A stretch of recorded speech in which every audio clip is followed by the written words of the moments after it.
Let me tell you something about Slayer fans. They look like the extras from Lord of the Rings. Release the Slayer fans. Slayer! Slayer! We're here to witness Slayer!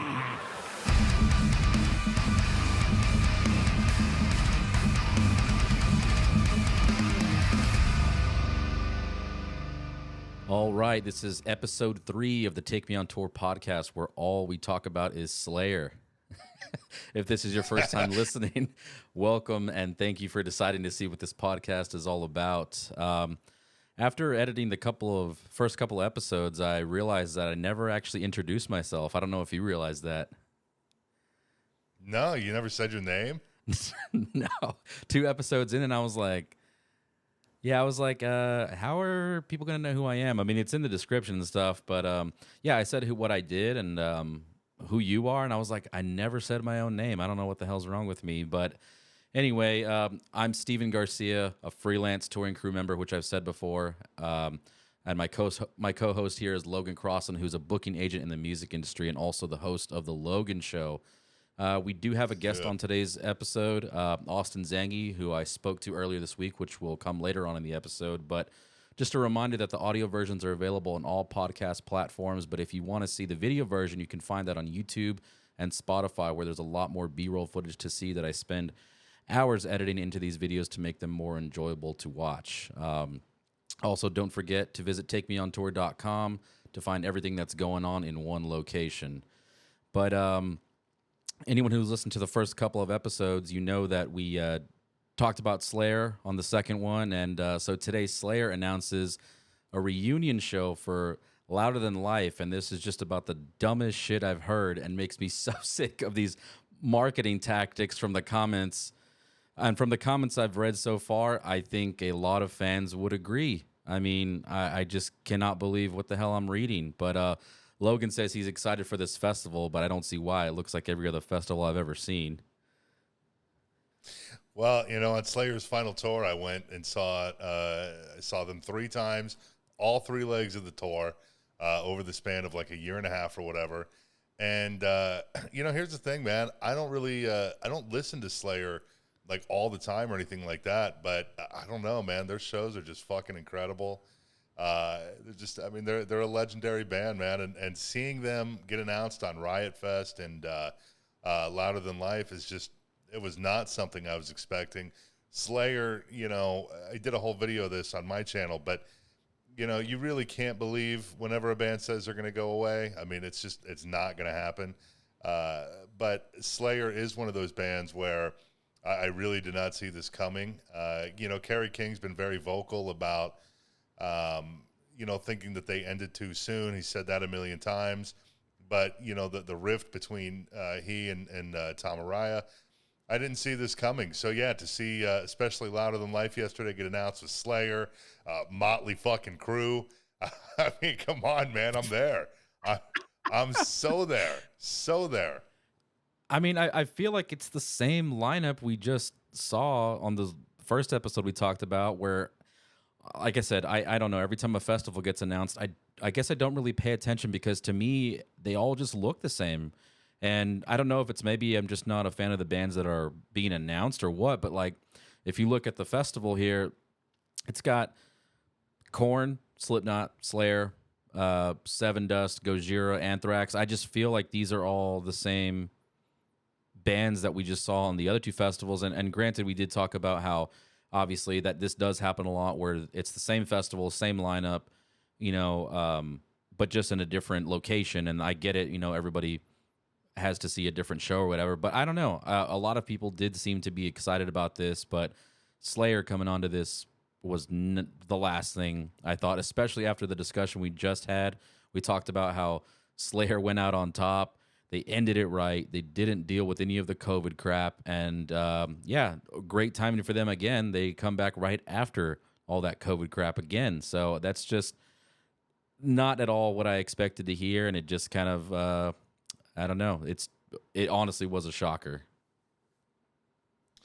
Well, I think, I agree, especially with Kerry King just dropping his own stuff, a few weeks ago. And he also he did the Rolling Stone interview where, he shits all over Dave Lombardo, who, of course, not in Slayer anymore. But then he goes on to, I don't know if shit on Tom Araya is the right thing to say, but, he's just, I think the quote was like, yeah, if Tom called me, I'd pick up the phone. I mean, I don't really wish him dead or anything right now, which is, that's an interesting way to speak about your former bandmate. But when you look at that festival lineup, there's so many bands on there that I do think are a little surprising to see. Of course, Slayer, but then, Body Count with Ice-T is not really a band that shows up on these festivals.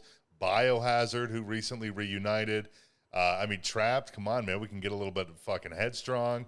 The other thing about this lineup, too, that I wanted to point out is there's a lot of bands, shit on Trapped or whatever, but bands from that era that are also usually not on these festivals. Trapped, Tantric, Saliva, Taproot. I guess Taproot just came back, but Drowning Pool, these bands that have been at it for decades now, doing clubs and stuff. Generally, I think Edema's on this too.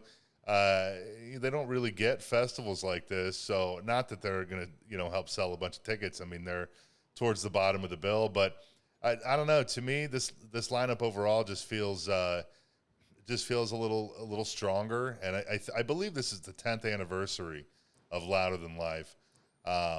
Excuse me. So, yeah, I don't know. I think overall, I think it's a good lineup. Festivals do not get me excited, but this one I think is cool. I also see Marky Ramone on there, which is kind of cool.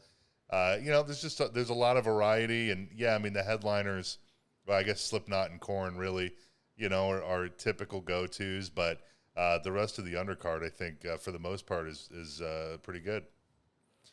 Yeah, the one thing that sticks out to me on this, and it just goes along with what we were talking about with reunions and stuff, is Sum 41. I think Sum 41, if I'm not mistaken, announced their farewell tour or something like that, maybe sometime last year, and it just makes me believe that, once again, that's just not true. Those guys are significantly younger than people that are, like Tom Araya and Kerry King, who are in their 50s going into their 60s. And somebody who I know, before any of this Slayer stuff happened, even mentioned, they were like, I feel like this is, a bit of a little bit of a marketing thing here, marketing ploy, tactic, whatever you want to call it. But they were like, Sum 41 announces their, farewell tour. They were like, give it 5 years, they're going to come back and do this same thing that everyone's been doing. And we just got done talking about in the last video about Motley Crue and that whole contract thing and how they blew it up, and rules are meant to be broken, and it's so stupid. People will, like, bands will come up with any reason to to just reunite or to make money or whatever, and whatever. There's so many jokes going on in the comments again about them needing money and all sorts of things, but same thing with Kiss that we talked about. It's just like these bands can never be done. I really did think that Slayer had the perfect exit, as we talked about. Perfect timing, right before COVID, went out strong, did MSG, and just packed house. And then, there's the fans are divided, of course. There's so many people are like, oh, we need Slayer back, and it's so good to have Slayer back. And then, of course, people are like, I spent so much money, flying to these last shows, or what I thought was going to be the last shows, and here they are, just 5 years later, like it's nothing. And so these people thought they saw history, it being Slayer's last show, and they really didn't. So I kind of don't blame people for being upset. Well, but let me pause on the Slayer thing and jump back real quick to Sum 41. What's interesting is that on that farewell tour that I believe is happening this summer, they're doing sheds. They're headlining sheds, which, you and I have talked about this off of the show before. I was kind of surprised. You were not. But then, when you look at that tour and it's playing, 15, 20,000 seat amphitheaters, and then you look at how low they are on the bill here, billed, alongside Ginger, it's just, I don't know. It's kind of confusing to me that they're so far down on the lineup, but then headlining sheds on a tour of their own. this year.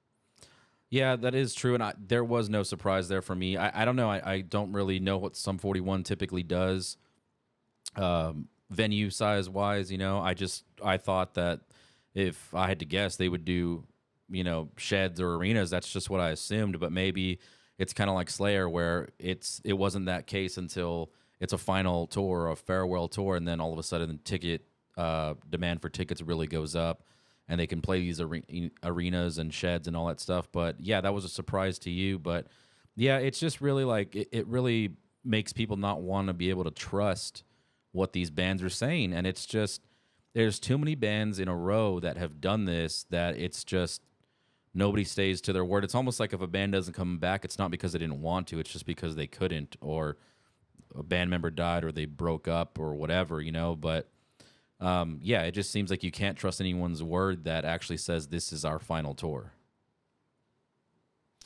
Well, going back to people being all bent out of shape, that they flew out to L.A. for Slayer's last show at the Forum, or they went and saw him at the Garden or whatever.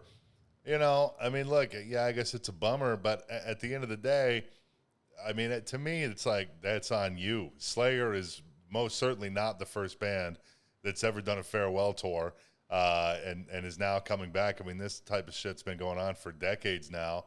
So, why people still get all bent out of shape and, oh my God, I've got to go see them. 9 out of 10 times the band is going to come back. I even said in my video yesterday,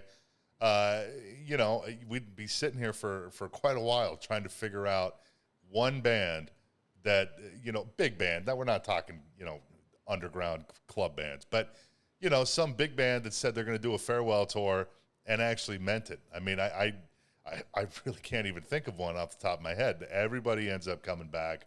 But yeah, I agree that Slayer did go out the perfect way, because they were not doing those types of venues. If they were playing in sheds or whatever, they were part of a package, Mayhem Fest or whatever, insert, metal tour name here. But I remember 10 years ago or so, seeing them headline the Agora in Cleveland, which is a 2,000 cap theater. And if I recall, I want to say the lineup was Slayer, Exodus, and Suicidal Tendencies, I believe. 2,000 cap theater. And certainly, farewell tours, reunions, all that kind of stuff, because they wouldn't be headlining. If they were still an active band, they would not be headlining Louder Than Life or Riot Fest. They'd be high up on the billing, but not headliner, probably not even direct support. They'd be 3-4 bands down. So, but yeah, these things generate stupid amounts of money. It's insane. They do, and honestly, I'd be upset if I were one of those fans, because, yeah, I get it. There's not really any bands that have actually done a farewell tour and stuck by it, but I'd be pretty upset if I don't know, spent $500 on a flight and another $500 on hotels or whatever the hell it was, plus another, who knows what the tickets cost, $500, and you're $1,500 in, or however, who knows, $2,000 or whatever, and you think you're, like I said, you're witnessing the last shows, and I get it. They can do whatever they want, and they can come back if they want, and I don't know. It just seems like there's a lot of people upset at the fact that they are back, but it just makes me wonder how much of the stuff we just talked about in the last episode is actually relevant. We talked about Tom Araya not speaking to Kerry King for 5 years since they basically disbanded, and how true is that? Some people were like, maybe it's through management, but I don't know if that's really true. I don't know. Maybe it is. Maybe that could be true, but it's just kind of like, it's just a little irritating. I don't even, like I said in the previous episode, I don't consider myself to be a Slayer fan, but I really do find it irritating that they release all this press for, based around Kerry King. You think this is the next step for him. You think that Slayer's done. He talks about Dave Lombardo being dead to him. He hasn't talked to Kerry King or talked to Tom Araya and all that stuff. And it just makes you wonder how much of that is true, because planning something like this doesn't happen in a week's time. This has probably been months and months of planning, and it's all strategic, but I just think it's a little just kind of frowned upon, in my opinion. To we're going to release this press release, and we're going to say that, you know, Kerry King hasn't talked to Tom Araya, and then we're going to announce the Slayer reunion, and it's just like, come on, dude. Like, I would say that Slayer, you would think Slayer would be big enough to where they don't need to do all that. You know, you would think that all of a sudden, like, let's say they hadn't done all that. I just thought it would have been big enough to just say, here's the Louder Than Life lineup, Slayer's headlining, and it's going to cause the same amount of chaos as it would without all that stuff. Well, you know, I think it's you know, important to note that it is only 2 festivals for now. Will it turn into more? I'm sure it will. I mean, I highly doubt they're going to do just these 2 things. But, yeah, I mean, you know, it just proves that you really can't believe anything, because also in that Rolling Stone interview that's like 3 weeks old or whatever, Kerry King also says he was asked about Slayer, and he did say it is possible that they could play again.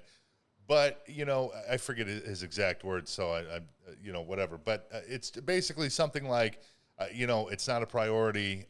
You know, I'm not actively seeking whatever to play with Slayer right now.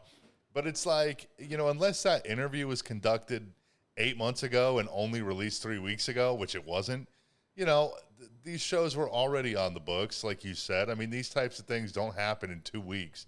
I mean, it takes, especially when you're dealing with a band at that level, and you've got to figure out the money and all that kind of stuff. You know, I mean, we're talking a lot of money, which, you know, there's all sorts of different people that have to get involved. So, you know, whenever somebody says anything in the press, you can't believe it, because 9 out of 10 times it's fucking bullshit. It's the same thing as when a band puts out a new record. You know, every time a new record comes out, it's the best album they've ever done.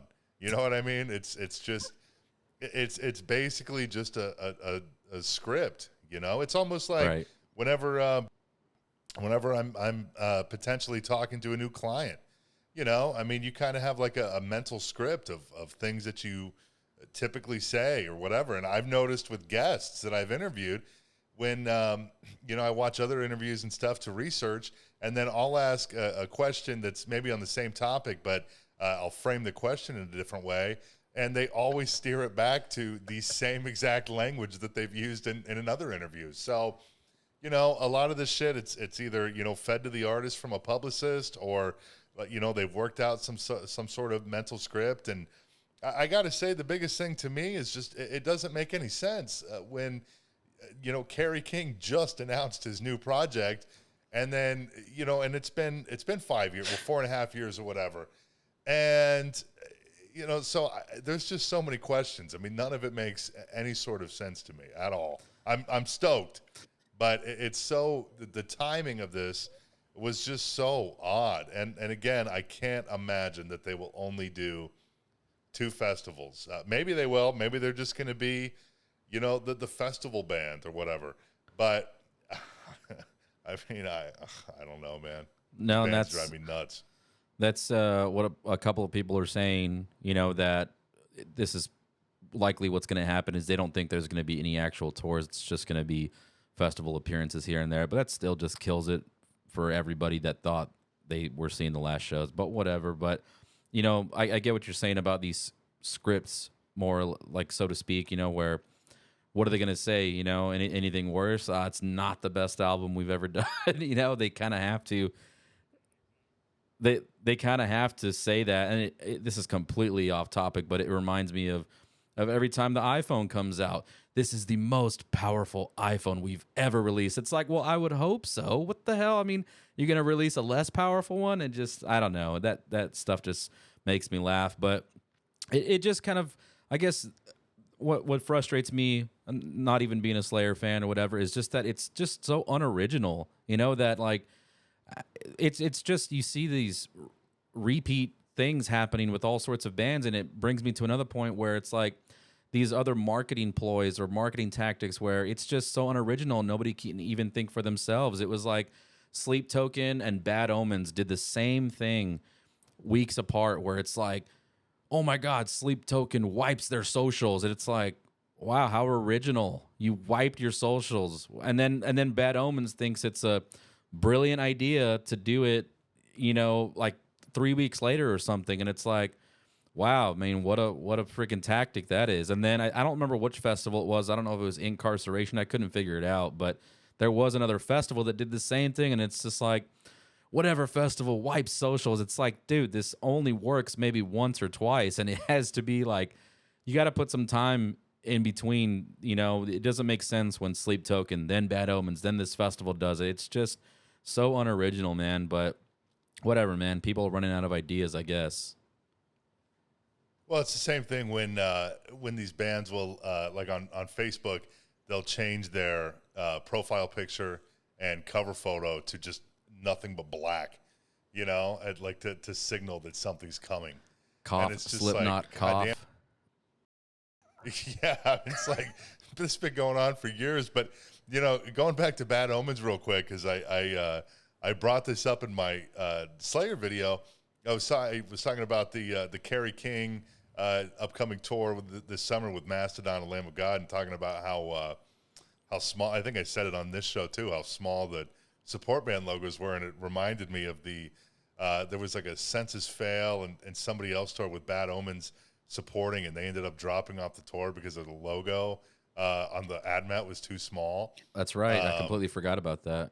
And, I mean, the speculation was that it was because the logo was too small. But then, of course, they said that's not really why. And they released a T-shirt at the time, like right after all that went down, that said Bad Omens in like the tiniest font you've ever seen. And, I mean, it was pretty funny. But, yeah, no, I mean, dude, the way that these marketing things go with wiping your socials or blacking out your profile and cover photos, I mean, it's interesting the first time or two that it's done, but yeah, at some point it's just like, God damn, man, you're beating a dead horse.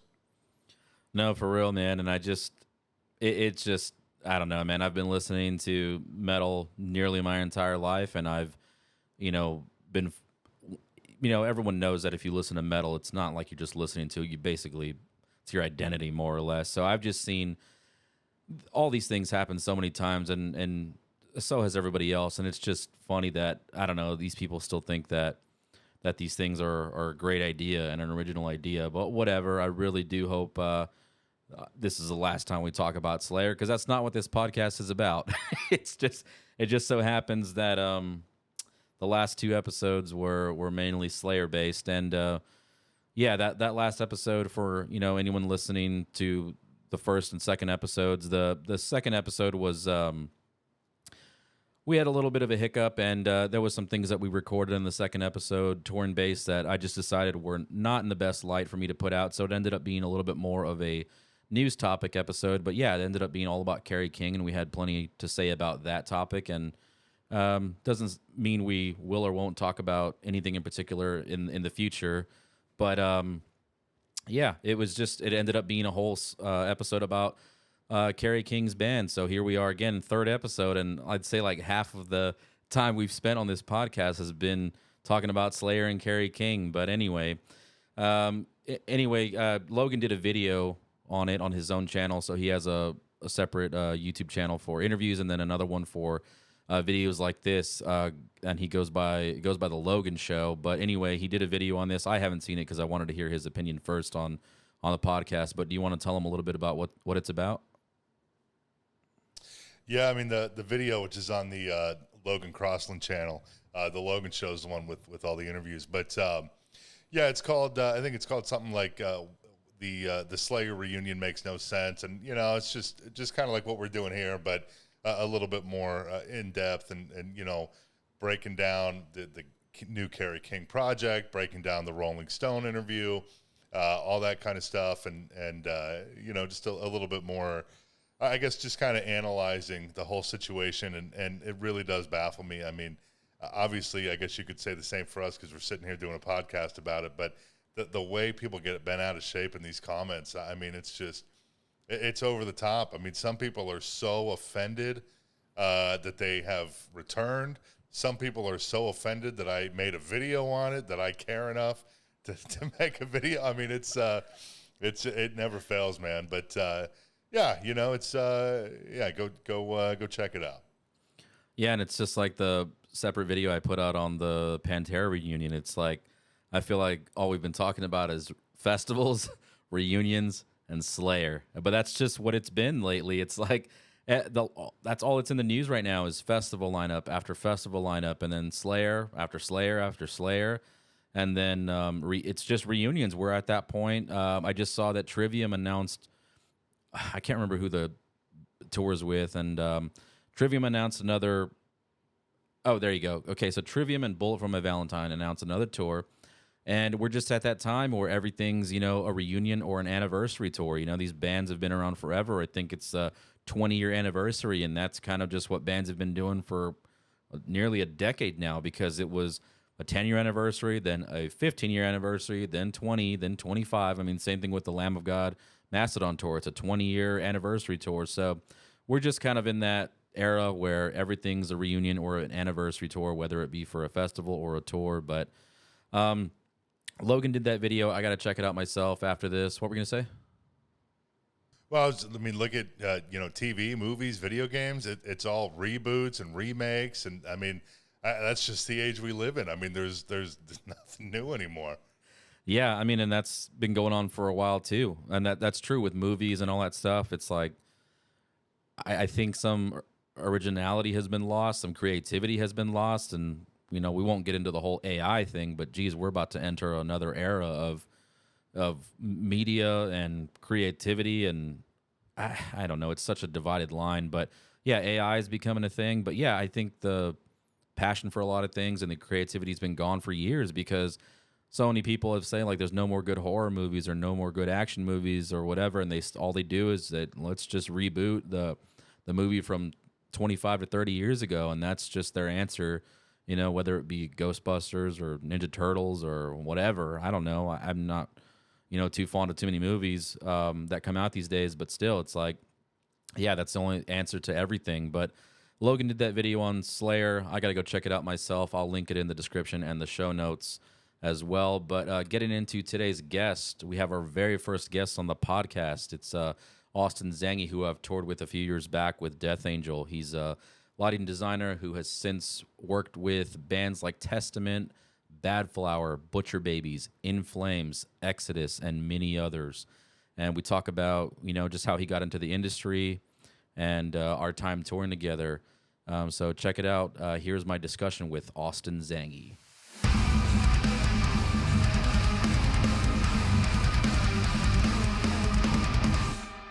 There he is, everybody. Austin Zangi, fresh off the boat and the plane.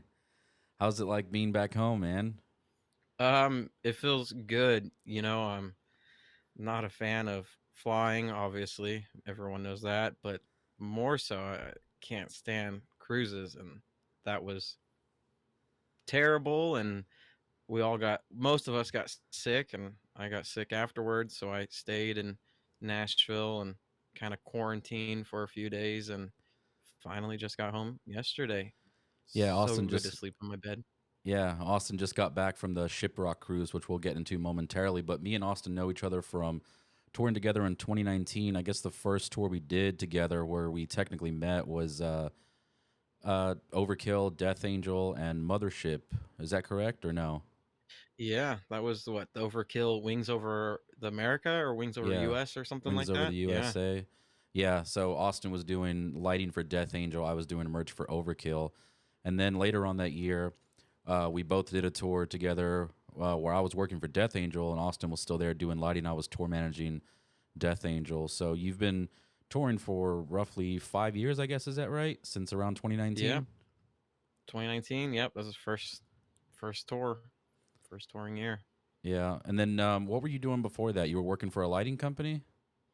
For a production company in Kansas City doing corporate events, that was a good learning curve, but as everyone that does corporate knows, it's boring. So Yeah. glad So to be past that. Death Angel was the first touring band you ever worked for, right? Yeah, I actually started working for them in 2017. That was the first Christmas show. Ted reached out to me, and I flew out to Ozfest meets Not Fest in 2017 and met with Death Angel then, and they asked me if I want to do their annual Christmas show, and yeah, that was the first year with them, and then took a little bit of time and hit the road with them in 2019. So 17, how did they even get to know who you are or get to ask you to do anything for them? How did you get in touch with them? There was a sister company that we'd rent lights from because we didn't have a bunch of movers or anything. We were just more conventional Lecos and stuff. But this company was doing a country festival, and they needed another lighting tech, and so they reached out, and I went with them, and through that experience, networked and met some, touring LDs and touring personnel, and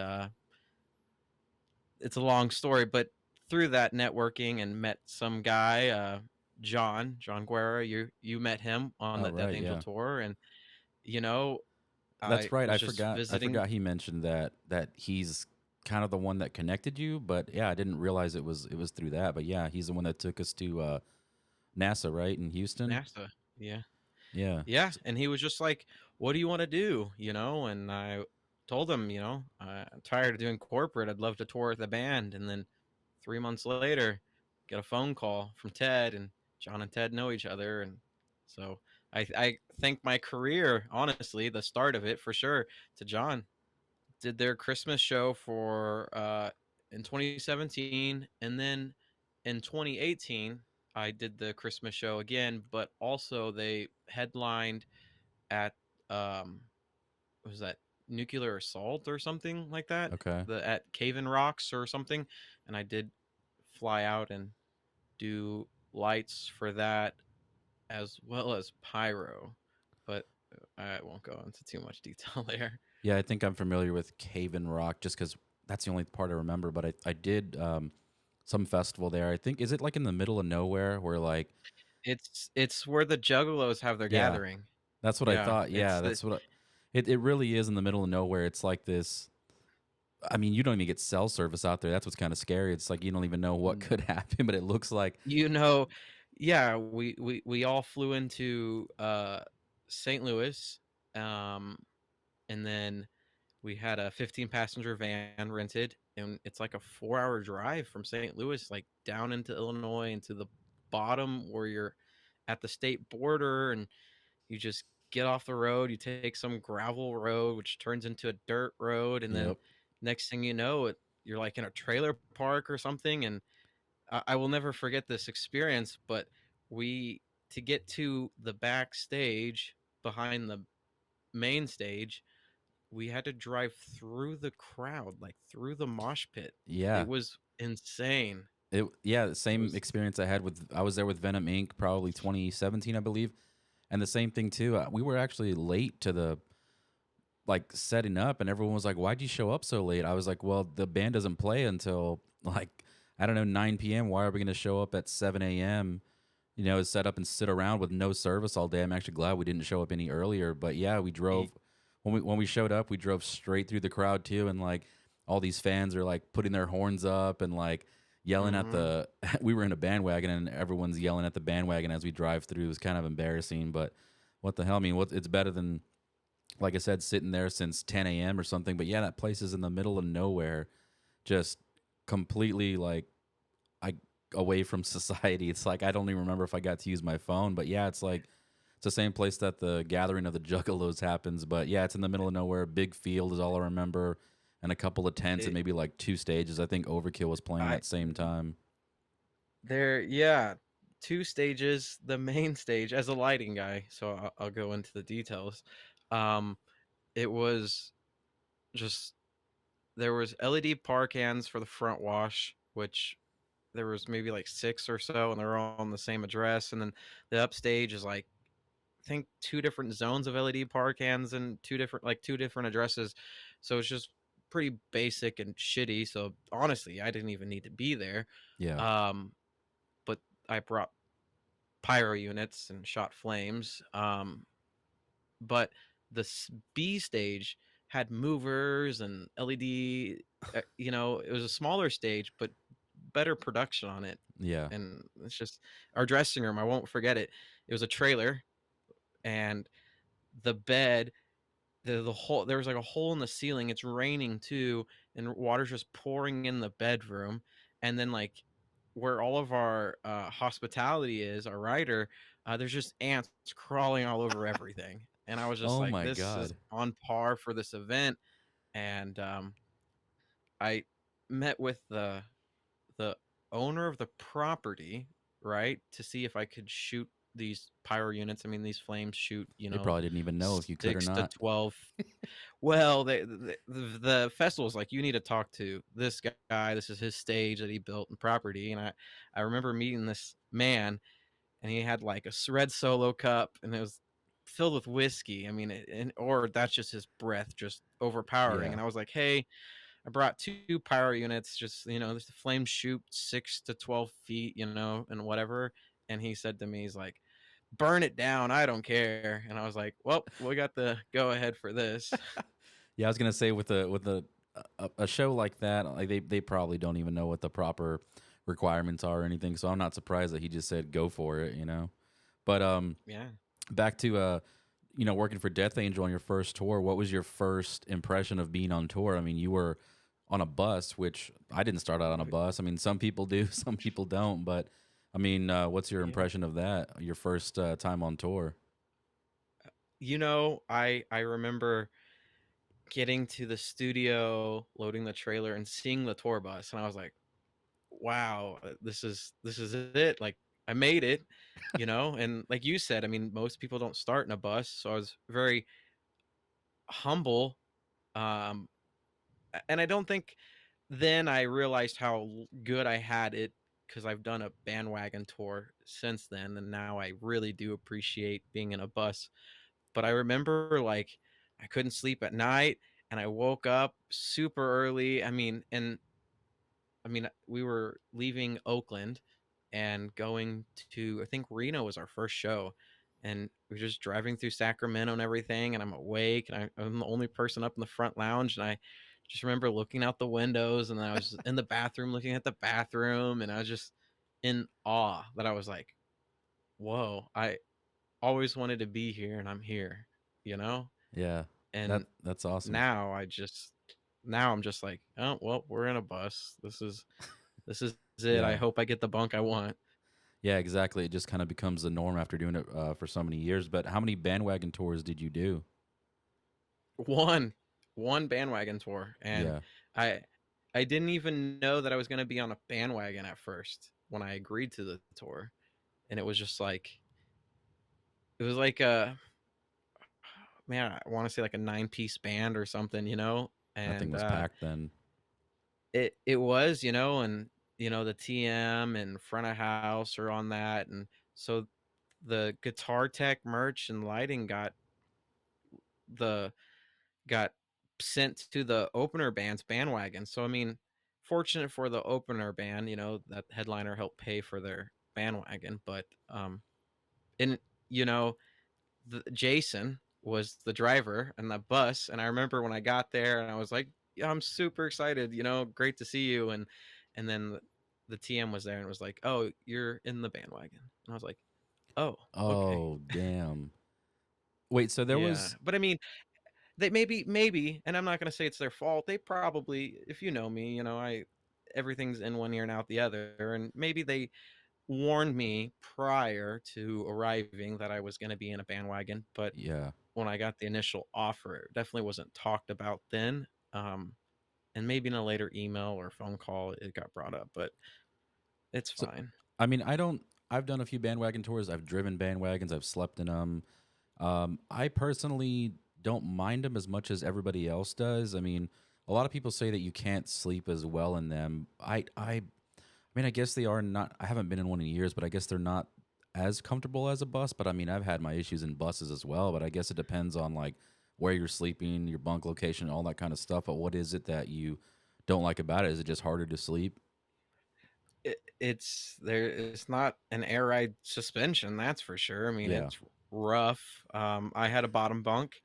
Um, and I think the other thing is like and it was my fault probably. I didn't have the driver's contact information to be like, hey, need to stop and use the restroom. So I think there's a few times that I may have woken up and I was like, I need to go, but I'm gonna try to go back to sleep and forget about it. But you know, other than just the ride being rough, the experience was fun. I mean, I feel bad.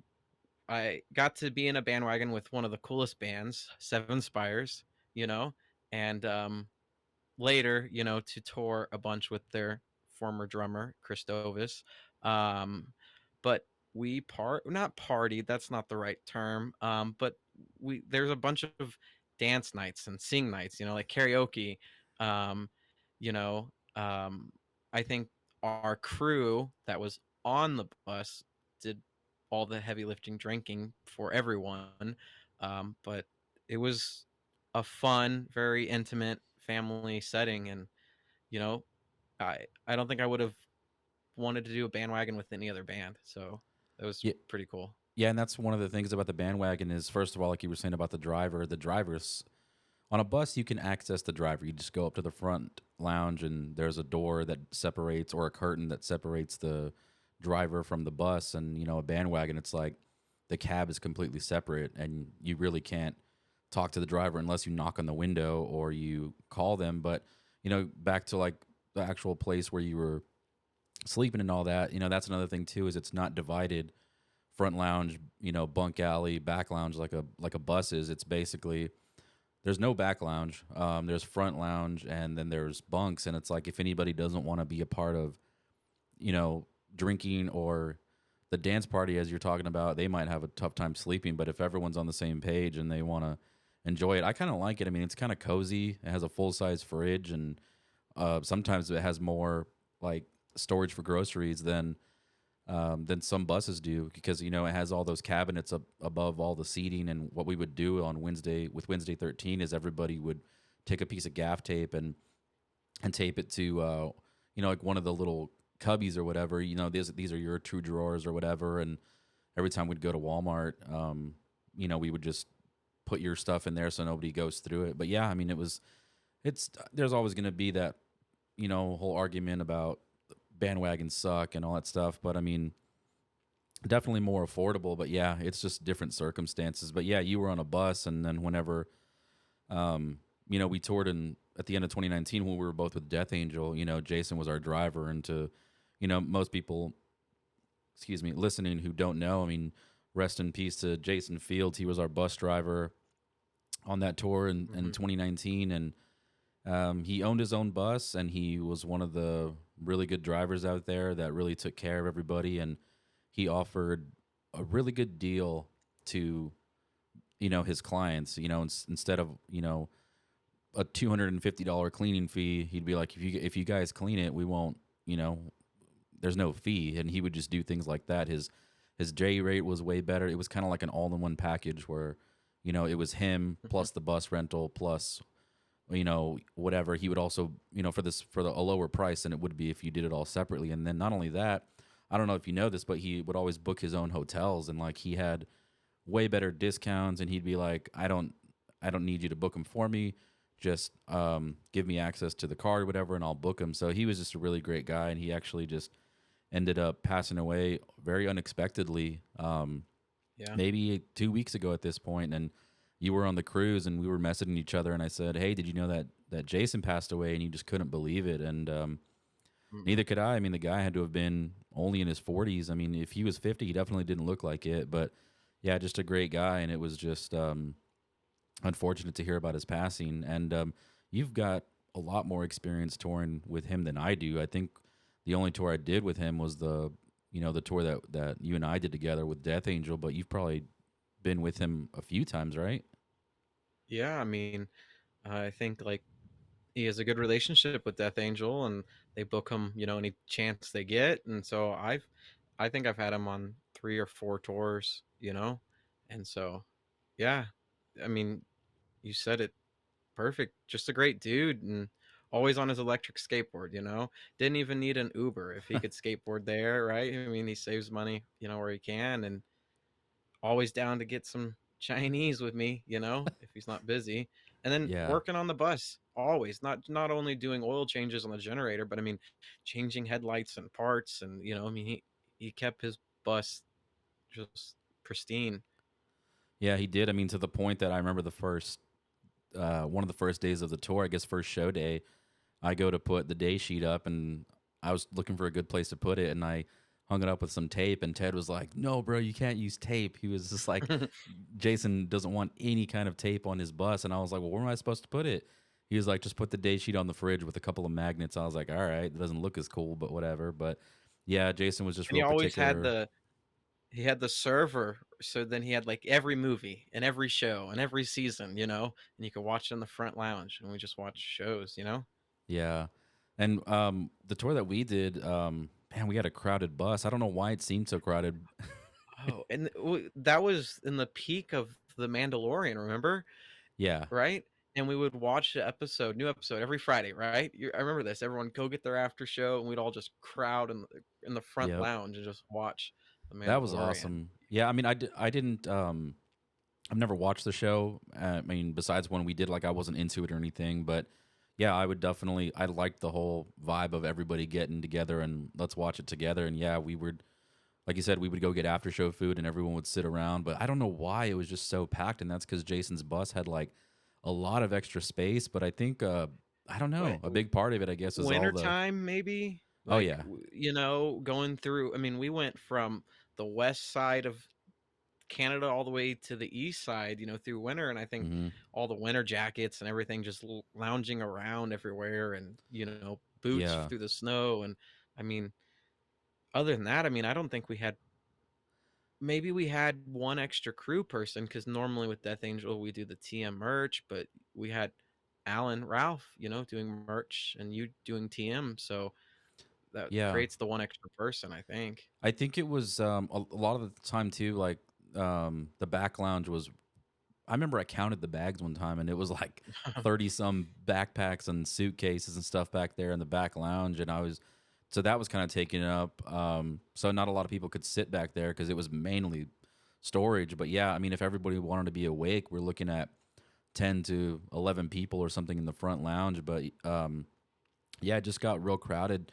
So it was kind of frustrating at times, but that's what it's like touring in a full bus with a full band and crew. But I mean, everyone also kind of had their spot. When Mark woke up, he wanted to have that spot at the table, and Prime real estate right there. I Yep. know. And I remember, yeah, sometimes he would wake up and like I'd be in that spot, and it'd be like, should I move? And so I would just kind of just be like, you want to sit here? And he'd be like, oh yeah. Like I just didn't. I Mhm. think he wanted to sit there, but maybe didn't want to ask. So I would just kind of move. But I learned that on the first tour with them. I'd sit there, and he'd just look at me, and I'm like, "Oh, this is your spot. yeah, and That's right." yep, and then once he would go to sleep, it kind of became it was up for grabs, but a lot of the time it became like Will Carroll's spot or Will. Yep. something, and that's Will's where. spot. And Will usually, because Mark usually sat back to the mirror, Hmm. and Will likes, well, I mean, to my knowledge and what I remember, he likes to sit facing the mirror, because Yeah, Will, everyone drinks, and then Will like does the air drumming, and yeah, and I think, I mean, he likes, I mean, you're a good drummer, a great drummer, likes to see yourself fucking rocking out to some air drums. yep.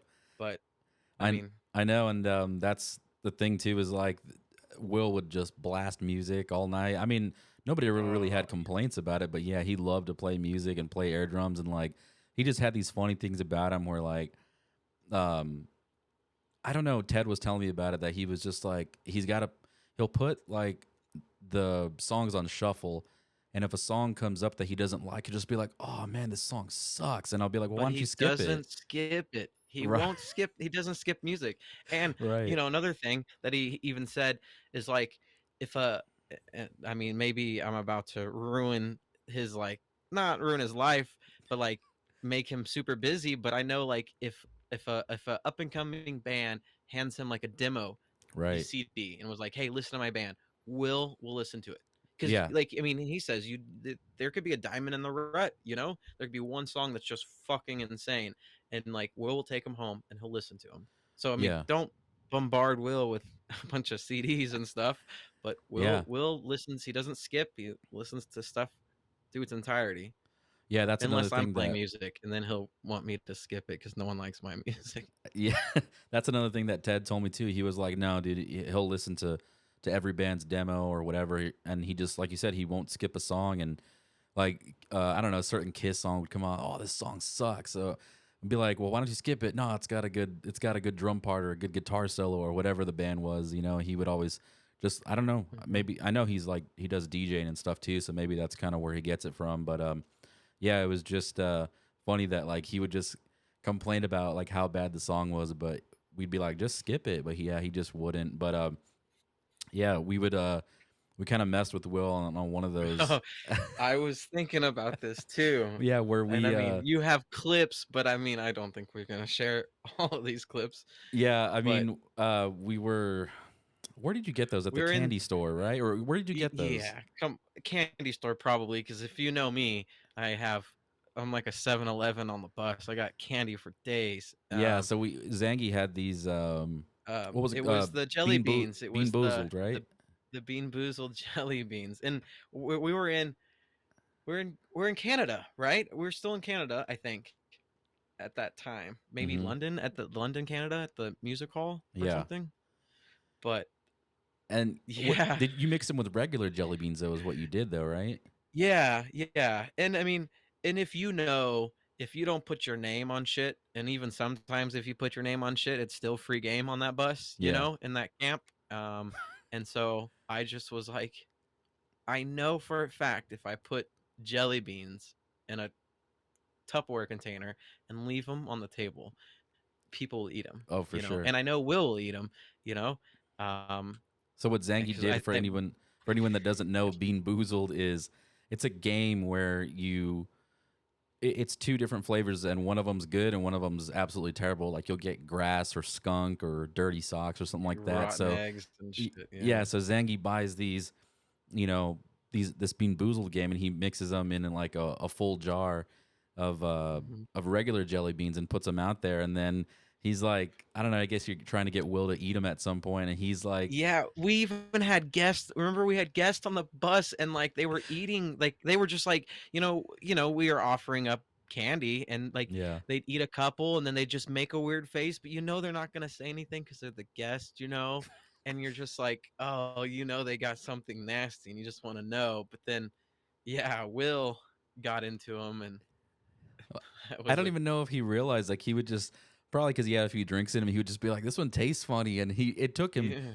a good while before he admitted that something didn't taste right, and then eventually we I told him. remember there's the clip. I mean, and I don't want to.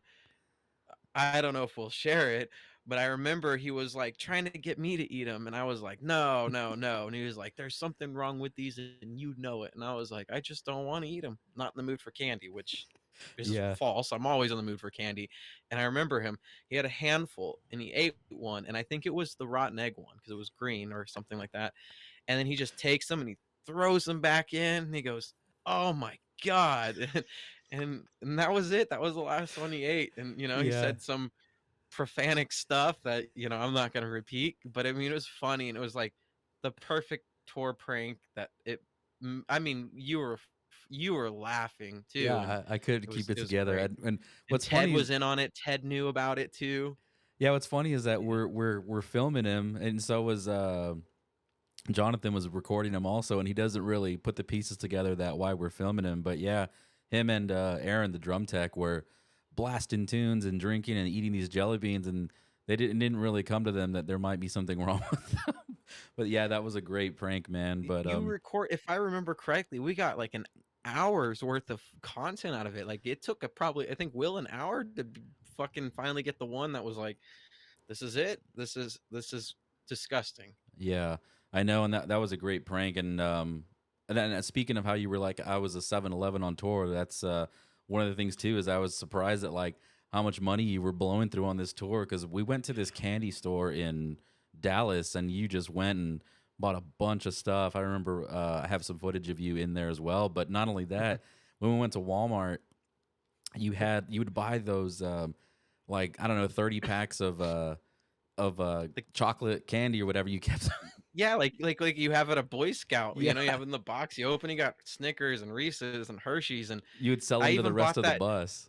I know, and I bought because if I kept in my bunk, anyone could just grab it. So I spend my money on wise shit, and I bought that lockbox, Yeah. that safe. And I locked all that up, and Tilo, he loves chocolate and Coke, and Tilo, I'll have the curtain closed, and I'll be laying in my bunk, and he'll just knock on it, just he'll be like, "Hey, are you open for business?" And then I was like, "Yeah, what you want?" He's like, "Can I get a Snickers?" I Yeah. mean, I think I was selling them for like $2. I was getting my money back on it. Yeah. It was And no, for sure. we got sick, and someone's like, "Hey, you got any cough drops up there?" And I was like, "No, but I can tomorrow." Yeah, I mean, I remember that we went to Walmart. You bought like a couple of those 30 packs, put them in the lockbox, and he would sell them to the rest of the bus whenever they wanted snacks. And honestly, it was not a bad idea because when we would finish with these shows that we were doing, it's like sometimes it's midnight and we're in a city that's just shut down or some kind of area that's kind of rural, and there was nowhere to buy anything. So either we'd try to call in some pizza or something, or hit a grocery store, not a grocery store, a convenience store, and sometimes there was just nowhere, that you could even walk to. So yeah, I mean, And I mean, Austin, and the people that are watching that are in the industry, you're gonna be like, "Well, why wouldn't you have it on the rider?" Well, we do. We have Snickers on the rider, but it doesn't last until after show. You're eating it all day, loading in or whatever. yeah, So, I mean, this is it was great. It was a great thing. yeah. Not only that, a tour of that size, it's not like we had a huge rider. We weren't, we didn't have anything we wanted. So yeah, I don't blame you for having that extra stock. Coca And Cola. We had Coca yeah, Cola and people, Jameson and yeah. gin. Those are the three things for sure. Yeah, But we would yeah, run through that stuff really fast. But also on top of that, I mean, you and I were splitting hotel rooms on some of those days off because, with Death Angel and a lot of people who may or may not know this, a lot of people think every tour that you do, everyone gets their own hotel room or they get, share rooms. I mean, depending on the band, it could be 12 people sharing one room. So I think on that that was the tour, case with us. We yeah, had I don't, one yeah, room for band and crew. right. And then I think certain people would put the money down to get their own, like Tilo would do it sometimes. Rob always, if we're at Yeah. if the Marriott's nearby, because he had Hmm. points, and then me and you, we're just like, let's split our own room. Yeah, and I remember Tilo being like, "Why are you gonna? What's the point of splitting the room?" He was like, "Why not just use the main room?" He was like, "If someone else is gonna be in there, why do you? What's the point of even putting up the money?" And I was just like, two people versus 12 people, or 11 people, however many. I'd rather get my own bed and be able to use it and share a restroom with one person versus the entire bus.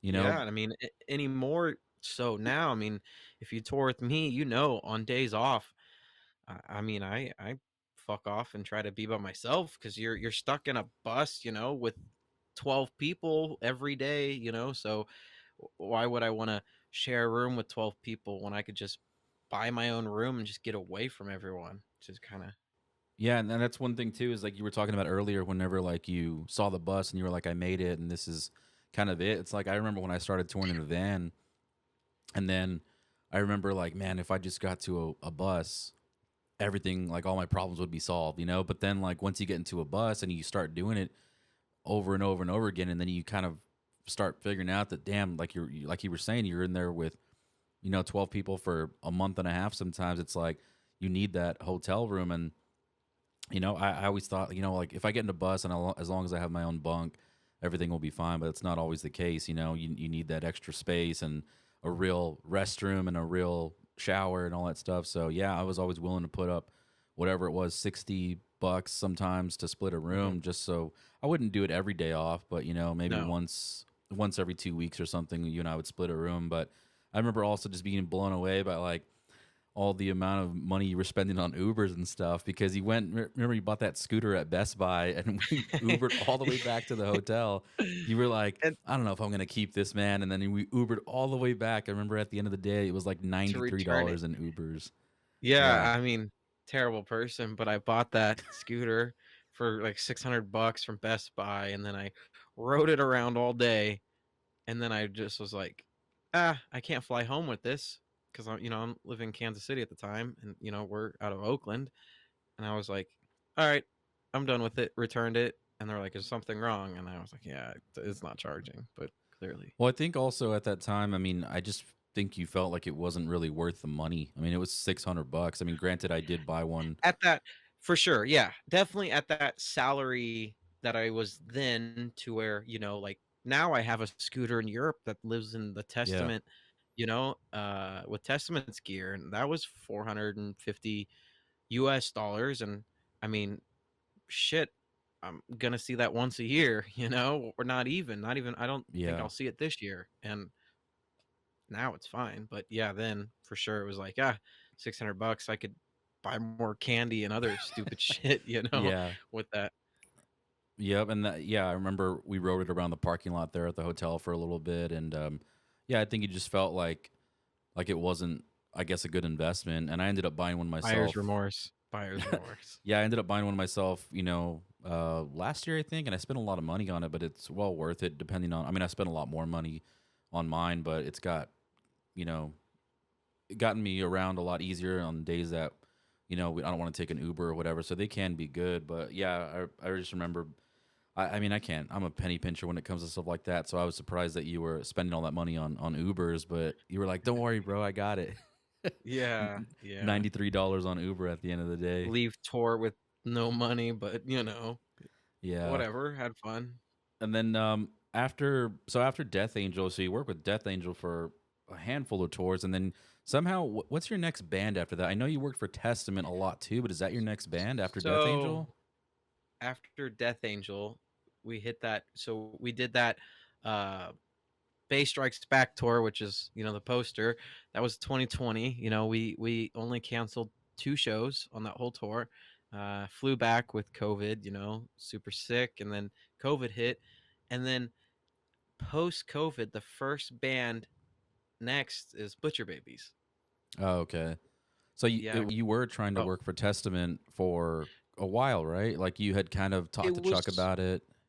Yeah, I mean, because they had, their LD Margarita, who's been with them for so long, and a mentor for me at the time. And I, even when we toured with them, looked up, and we're on 2 different consoles, so I mean, the language there doesn't, is not the same, but Right. just how you program, I guess, or like the just looks you're trying to do and the things you want to do for your show. I mean, she helped me establish a lot of things, and there's a lot of things I use in my shows now, that I learned from her. But I think post COVID, um, there was conflict of interest there, and they were just looking for someone here in the States side because she lives in Portugal. And you know, uh, Jeremy, who does Anthrax, um, knew that I, was looking for the next thing. And and he had done Testament before, and was like, this is, referred me to them, and referred them to me as well. And Yeah. so Jeremy was my like entry kind of into Yeah, Testament. and that's kind of what happened post COVID for me too. Like a lot of people that were kind of in their spot for many, many years, COVID shifted things around and kind of made, opportunities for people that weren't there before. People didn't come back to touring. Some people took other jobs or, other positions with other bands, and it kind of shifted things around. But I guess that's kind of what happened with you, because Margarita, I don't know if she's toured over here since or if she plans to, but that kind of opened up the door for you.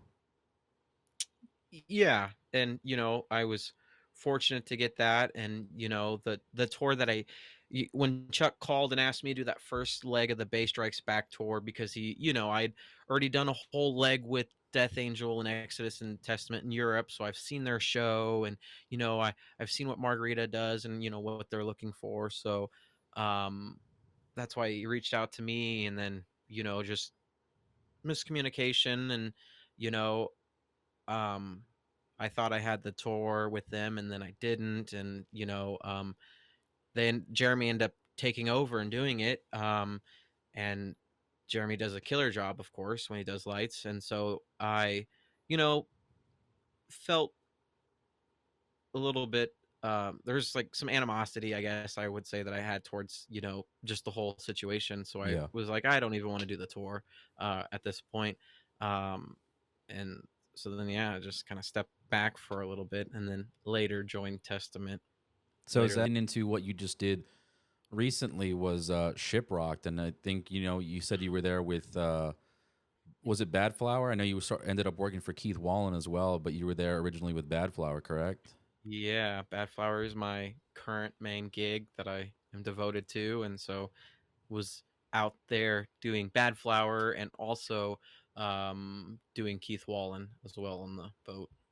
So, and Keith, I guess that wasn't really a His planned thing, solo. right? It kind of just happened, the Keith Wallen part. Yeah, it was like, brought up it because our front of house is also was Breaking Ben's front of house on their last acoustic tour, which Keith was like opener or direct support for that acoustic Hmm. Breaking Ben. And if you know, Keith is, a part of Breaking Ben, and so he's trying to launch his, solo career. And so my front of house guy was like, "Hey, you're gonna be on the boat with your console doing lights, and all of the show dates for Keith or the off days for us. Would you want to do this for a couple bucks?" And I was like, "Sure." I mean, I hate being on a boat, and anytime that I'm not focused on work, depending on the cruise, you can feel the ship rocking, or I'm just so bored. So I was like, yeah, as much work as I can get, sure. So, I've done a cruise before, just like a on my own vacation time or whatever. But so obviously you're not fond of cruises, but what's the experience like? Is it a mess? Is it like you're annoyed by the You people know, or so I've done, let's see, I've done 70,000 tons of metal twice. right? I've done the mega cruise. I just did the Headbangers Ball, Lamb of God with Testament back in November. And so this is my first Shiprocked. And I mean, I can say this. I mean, I think Shiprocked, um, from my perspective, is the most unorganized out of the other cruises I've done. Um, but I think there's other things that factor into that unorganized experience that I had. But I'm not going to get into that over on this. I mean, something I'll talk to you about on the side. But it seemed a little unorganized. Um, but as any cruise festival experience, I mean, the fans are fantastic. I mean, you know, I think for the price point that they sell the cruise cabins for and stuff, you kind of maybe weave out some of the, like, um, I'll say it. I mean, like scummy people, or Right. whatever. And so, like, everyone's there for a good time. There's no in the five, six, five cruises, right, that I've done. I've not seen fighting or there's mosh pits, but I've not seen anyone like leaving bloody or anything. Yeah. It's a great experience for the end user for sure. You know, for me as a crew guy, it's good. I mean, I feel taken care of enough on cruises, and I get um, my own cabin, which is cool, to have my own space that I don't have to share, and then depending, maybe it depends on the band, because I have people in, the opener bands on Shiprocked, and that, they're sharing cabins with crew. So I mean, it's cool that on maybe the level of the bands that I work for or are doing these cruises, we can bring a significant other. Or even on the last cruise I did with Testament, I brought my best friend on the cruise. He had never been on a cruise, and I was like, well, why not be miserable with me? But I mean, he Yeah. fucking drank himself every day and enjoyed it. It was a great vacation. Um, I'm but surprised that, well, I mean, that's good that there's like no fighting and like you were saying, certain types of people go to these shows and can kind of get out of hand. But I mean, is there even any separation from the band members to the actual fans that go, or is it just like everyone's everywhere? so, everyone's everywhere on all the cruises. The only cruise, like, I didn't really pay too much attention on the mega cruise, but like on the Headbangers Ball cruise, I mean, I'm friends.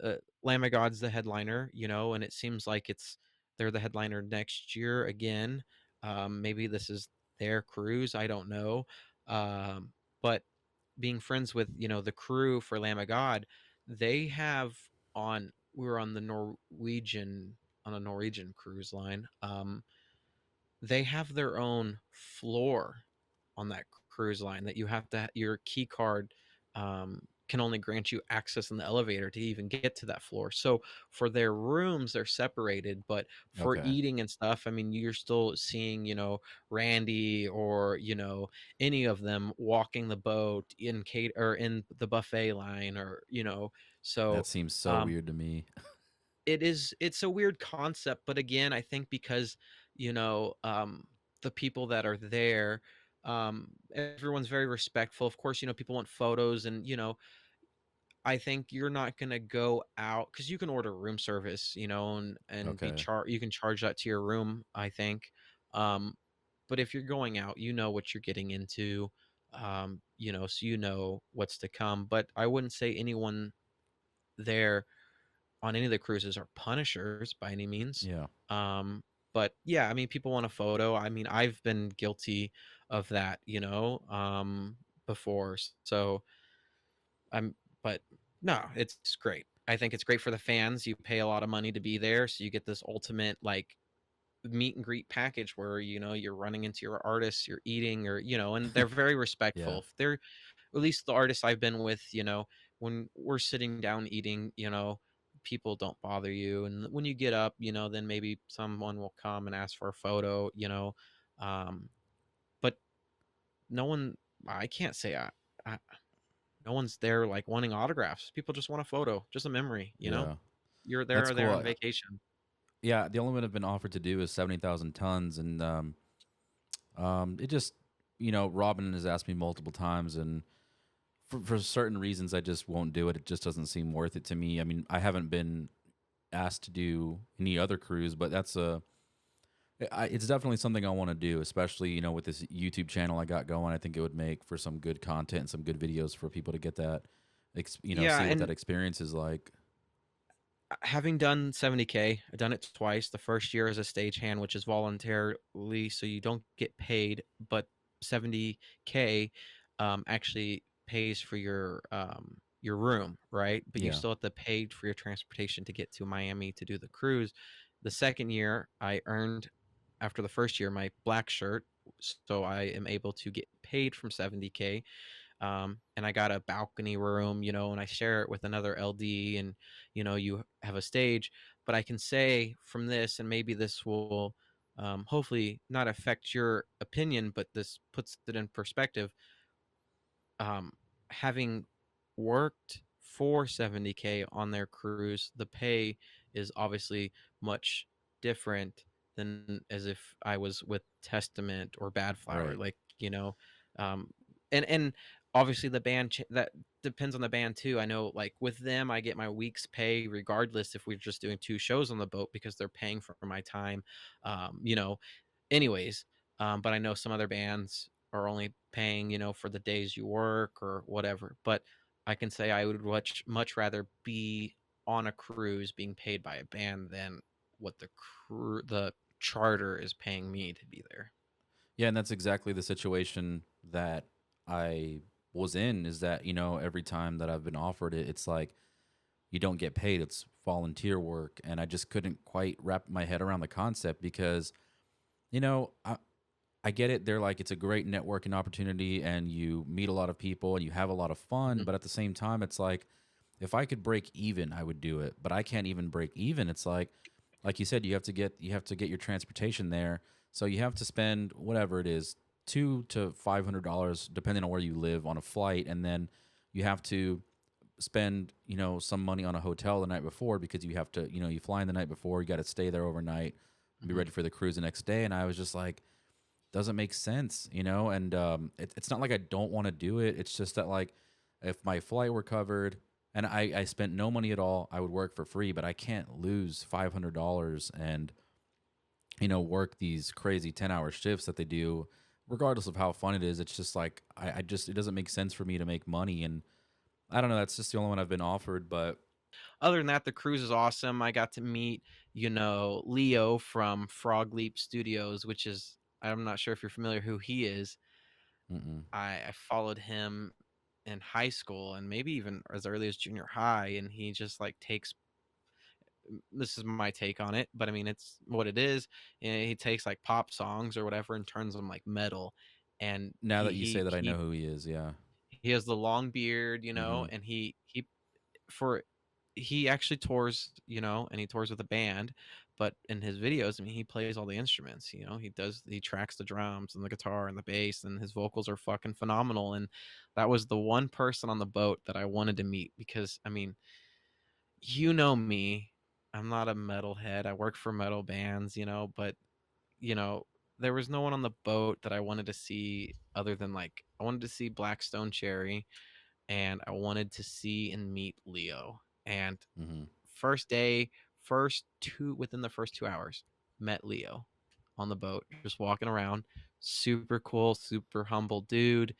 And we talked for quite a bit.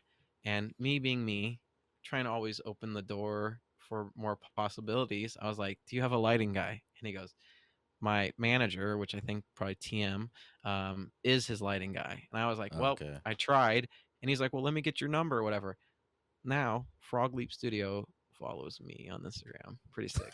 They only follow like 219 people, and they have like fucking 400,000 followers. So it's always a cool experience when someone you like or look up to follows you. So pretty Zangi sick. always working on that networking.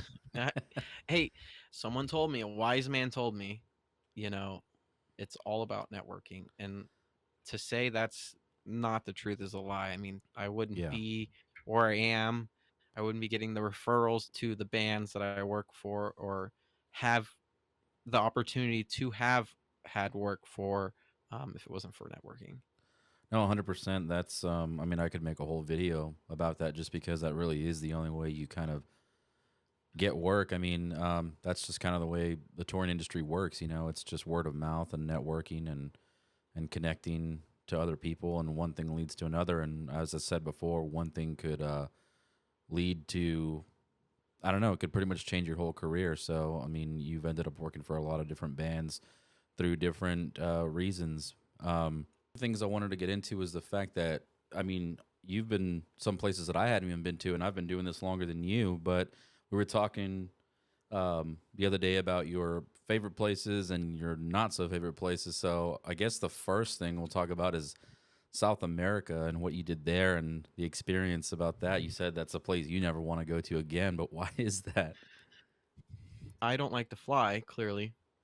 Yeah, I And think you said you did 26 flights or something in 24 days. Is that right? yeah, between flying from San Francisco, because I was staying at Chuck's house, and then flying back home to Kansas City after that tour, it was 26 flights in 24 days. And that was a lot for me to comprehend and handle, and it's a lot on your body too. I mean, our days off are travel days off, and you get done doing a show, the band gets one shuttle back to the hotel, but the crew, we have to finish loading out and getting the gear and all that. And so you're getting back to the hotel at 1 in the morning, and your lobby call is 3 a.m. And you're like, Yeah. you know, am I gonna shower? Am I going straight to the bar? Am I gonna try to close my eyes? And you just, down in South America, um, we all got sick, and I got sick first. And this is what put the damper for South America for me. And I'm sure, like, minus the flying, I mean, it's probably great, but what was thought maybe to be food poisoning or some like dirty water, but I mean, when you're down there, you brush your teeth with a water bottle, you're not using the faucet and stuff. But I mean, like, I got really sick for it lasted me 11 days. But yeah, that put the damper for me on South America. And during my sickness, I lost 23 pounds because I just couldn't eat, and I Oh was my like God. shitting all the fat I had on my body. I don't mean, Yeah. it was rough, it was bad. And came home and the doctors, and they're like, your potassium's critical low, you have no calcium, or you have no vitamin D or whatever. And it's like, yeah, I'm not seeing daylight, I'm in a plane every day or in a venue, Yeah. and it was rough. It was the roughest tour I've ever done. Oh, that I think might be best that you just stop flying and stop traveling altogether and just do touring in the U.S. But on the flip side of that, you did say that Japan was your favorite place to tour. I mean, so you were there with the Bass Strikes Back. So tell me about the experience there and why it's your favorite place. You know, prior to going to Japan, I thought like my favorite's Europe, right? I mean, Mm, Switzerland's beautiful for the Swiss Alps. Sweden. I just love Sweden in the summertime, and then like Holland, Netherlands. Like Netherlands is beautiful. I think any time of the year, and I think Netherlands would be my top like tier country in Europe. right. And um, going to Japan, it's unlike anything else. It's like something out of a movie. And when I say this, maybe people think I'm stupid.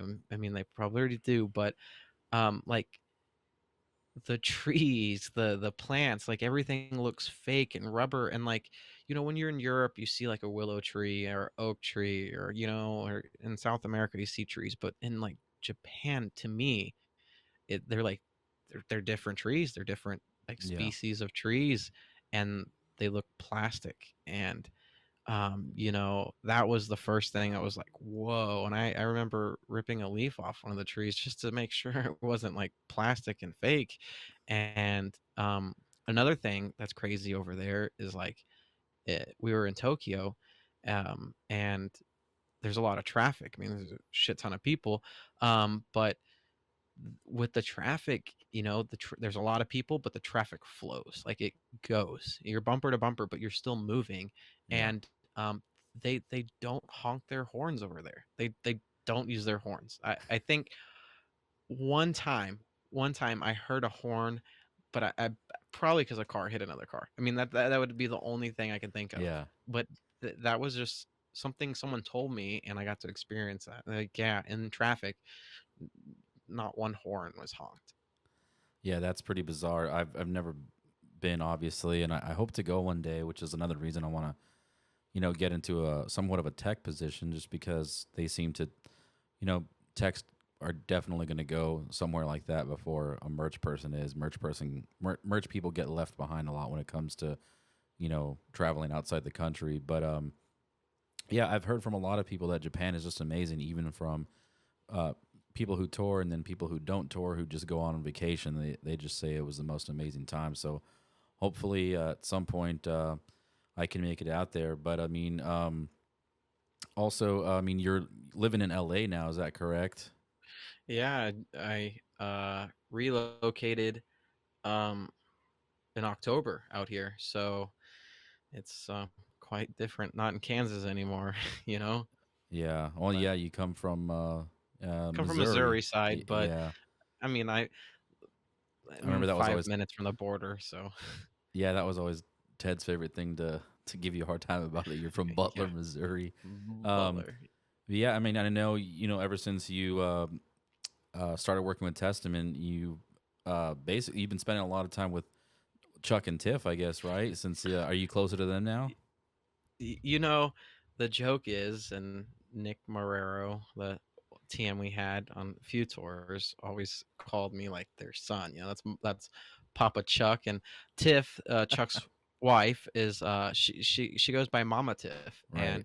And she's like the band assistant and assistant TM. And Mm. um, so it seems to feel like, and it's a blessing, right, that I'm like the adopted kid that they didn't want but got stuck with. But no, it's great. They invite me over all the time, and I'm always welcome. And Yeah. and they take care of me. And they just came down here to LA for NAM because Chuck was singing in Metal Allegiance, and they brought their RV, and they went to like they had a couple nights down in Anaheim, and then they went out to Malibu, and they're like, hey, come sleep, come hang out. So I slept in their RV a couple nights. I mean, it's like, Yeah. and this is, if it's on the timeline of things, this is like post me working for them, because I don't work for them anymore. And it's not that I won't. I just step back because I wanted to focus on Bad Flower primarily. So I mean, they have Jeremy now doing their lights, but I mean, no hard feelings, no animosity. I mean, it's a great. They still Yeah. put up with me, I No, guess. they've definitely been always very hospitable as long as I've known them.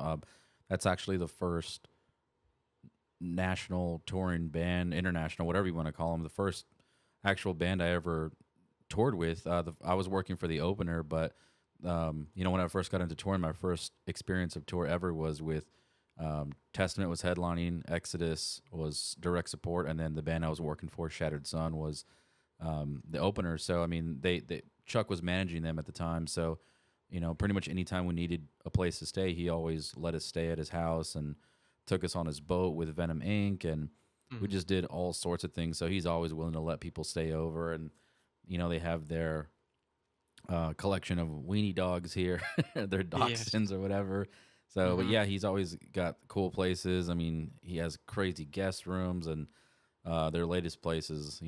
I definitely like it more than the last place just because it's got that nice guest room downstairs, and then they've got the water in the back. So yeah, they've always been super hospitable. But that's nice of them to to offer that to you, even though you're not working with them. Yeah, I actually, ironically, I think I'm going to spend this weekend coming up with them up at their house. They just flew back today from their one-off. Yeah, that's awesome, man. But what's next for you? I don't know if you can talk about your tours that are announced or what isn't announced that you got coming up. Yeah, back from Shiprocked with Bad Flower. The next Bad Flower calendar thing is Australia and New Zealand, so that'll make the fifth continent for me, and like 60. Oh, and then we're doing like one New Zealand, but I mean that'll be like 61 and 62 countries, which is sick. I'm super humble for that. Um, there's talks of some more Bad Flower stuff later in this year too, so I won't. It's just talks, so I Yeah, can't confirm or anything. So that'll be cool.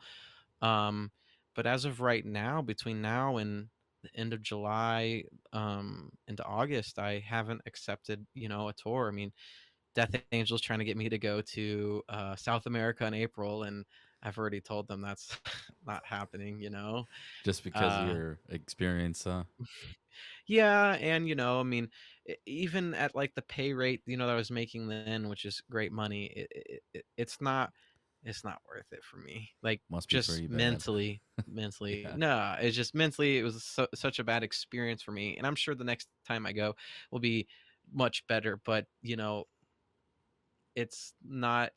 That'll be in April. Will be a full year, and I'm thinking maybe I need like 5-year break before I try again on yeah. that. I mean, sometimes, like you said, the money's not worth it. I mean, same thing goes with me selling merch. It's like, yeah, you can make a lot of money, and people are like, isn't the money so good? It's like, depending on what you got to go through, sometimes it just really is not worth it. So I feel what you mean by that. Other than that, is there anything you want to plug or your socials or anything? I know you're on Instagram, Touring LD. Is Yeah, that right? I don't. It doesn't even have yeah. your name anymore. It just says Touring No, LD. I just was looking for it earlier. touring underscore LD. Yeah, Yeah, and it's cool that I got that domain, like that someone didn't already have it, and yeah. you know, Well, using TikTok, I know you were uploading to TikTok. nope, nope, No, I dropped that. No, man. TikTok consumed too much life. Not even uploading, just watching it, and No, now I for just sure. like, Yeah, it's one of those things where I never ever thought I would use it. I absolutely hate TikTok for so many reasons, but at the same time, I was like, I can't argue with the fact that it's one of the biggest platforms, if not the biggest, to use for, social media and yeah, for getting people involved and people seeing your stuff. So I still use it, it but I just remember, takes too much time. You gotta like get these you 5-second clips, of yeah, just random shit to put for together, sure. and I'm over it. I'd rather just play video games and Oh, work. 100%. It's a grind to put anything out, and especially if there's little to no return. But um, yeah, I remember Oh, it's been awesome talking to you and touring with you, and maybe one day down the line we'll get to do it again. But I mean, either way, even if we don't work together, you always be welcome to come out to a Breaking Ben show because I mean, you've been to like almost every tour I've done. Everyone with that them, you've done. Yeah. yeah, every tour I've done with them, you've pretty much come out and hung out. So you're always welcome, man. But anyway, for anyone who's listening, thank you for checking this episode out. Follow Austin Zangi on Instagram at TouringLD and see him on tour with Bad Flower. If you've made it this far into the podcast, thank you so much again for listening. I'm doing my best to keep up with these episodes, but I do got to say it is a lot of work, as Logan told me in the beginning it would be. It's just so much editing and cutting things out and syncing audio and adding B-roll and doing the intro and the outro, and it's a lot of work. So I am doing my best, but I do appreciate anyone who's given me positive feedback more than you can imagine. Anyone who's said anything good about it, constructive criticism, constructive feedback, all that stuff. I appreciate anyone who's listening or had anything to say about it. But before we do go, I did want to see, Logan, what you got going on with the Logan show and anything you want to talk about. Yeah, like we talked about earlier, I just posted that Slayer video about the reunion, so you can check that out. That's on the Logan Crossland channel. And then the Logan Show channel, which is all the interviews. I got the guitar player from Great White, Mark Kendall, coming up, which will be cool. Obviously, I'm a huge 80s rock guy, so super stoked for that. I got Angry Anderson from Rose Tattoo, a classic Australian rock band, kind of like AC/DC, legendary rock band. So super stoked for that. All sorts of stuff that I'm working on, and you can also check out the Logan Show on Spotify and Apple Music and all that stuff too, as well as YouTube. All right, yeah, I'll have everything linked for Logan's YouTube channels, as well as all his socials, as well as all of the Take Me on Tour socials in the description and show notes. And thanks again, everyone, for listening, and thank you to my first guest, Austin Zangi, for your time here on the podcast. Don't forget to visit takemeontour.com, and we will catch up with you all in the next episode.